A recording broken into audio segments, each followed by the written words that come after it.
the government of India has decided to cancel the NEET UG 2020. दोस्तों 22 लाख से ज़्यादा सपने, हज़ारों शहर, लाखों परिवारों की उम्मीदें और सिर्फ एक खबर ने सब कुछ तोड़ दिया। NEET exam paper leak, exam cancel. सोचिए उस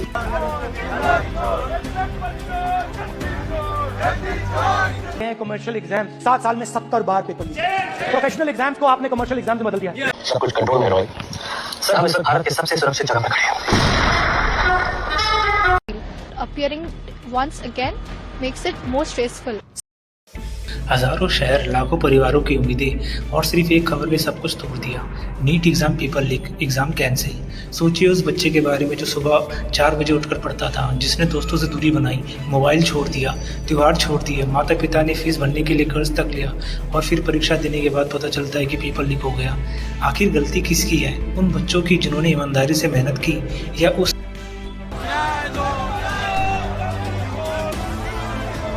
ये बीजेपी सरकार जो है नीट के विद्यार्थियों के साथ में क्यों कर रही है इसे? पुलिस के दम पे हमको गुंडे, हम आम छात्र की लड़ाई लड़ रहे हैं।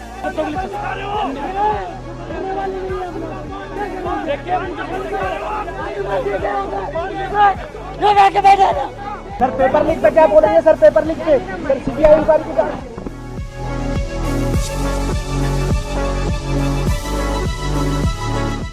सर पेपर लीक पे क्या बोलेंगे? सर पेपर लीक पे सर सीबीआई इंक्वायरी की जाए।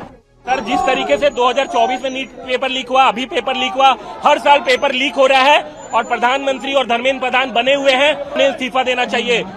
सिर्फ राजस्थान में नहीं, बिहार में पेपर लीक हो रहा है, यूपी में पेपर लीक हो रहा है, हर जगह पेपर लीक हो रहा है। जिंदाबाद इनकलाब, जिंदाबाद अमल इनकलाब, जिंदाबाद।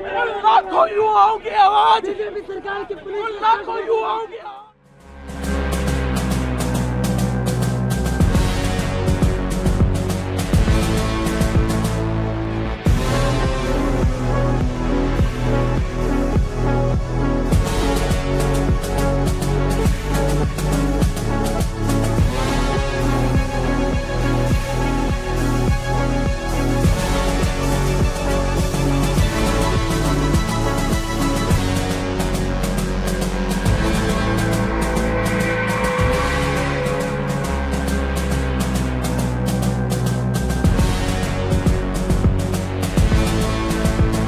हुए धर्मेंद्र प्रधान इसके जवाबदेही देते हुए अपना नैतिक जिम्मेदारी समझते हुए इस्तीफा दिया। या उस सिस्टम की जो हर साल भरोसा तोड़ देता है।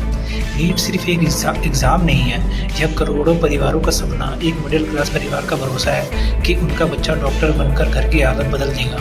लेकिन जब पेपर लीक होता है तो सिर्फ प्रश्न पत्र नहीं बिकता है मेहनत का सम्मान, बिकता है बच्चों का भरोसा और टूट जाती है लाखों छात्रों की मानसिक ताकत। साल 2024 में भी नीट को लेकर विवाद हुआ था। देश भर में छात्रों ने विरोध किया, कोर्ट तक मामला पहुंचा, फिर वादा किया गया कि सिस्टम मजबूत होगा, सुरक्षा बढ़ेगी, सीसीटीवी होगा, मॉनिटरिंग होगी। लेकिन 2026 में फिर वही कहानी दोहराई गई। 3 मई 2026 को भी परीक्षा में लगभग 22 लाख से ज़्यादा छात्राओं ने हिस्सा लिया। 5,500 से ज़्यादा सेंटर, भारत के 551 शहर और विदेशियों के भी कई शहर। इतनी बड़ी परीक्षा फिर भी पेपर लीक और आखिरकार परीक्षा रद्द करनी पड़ी। यह सवाल यह है, आखिर हर बार पेपर लीक कैसे हो जाता है? क्या सिस्टम इतना कमज़ोर है या फिर भ्रष्टाचार इतना मजबूत हो चुका है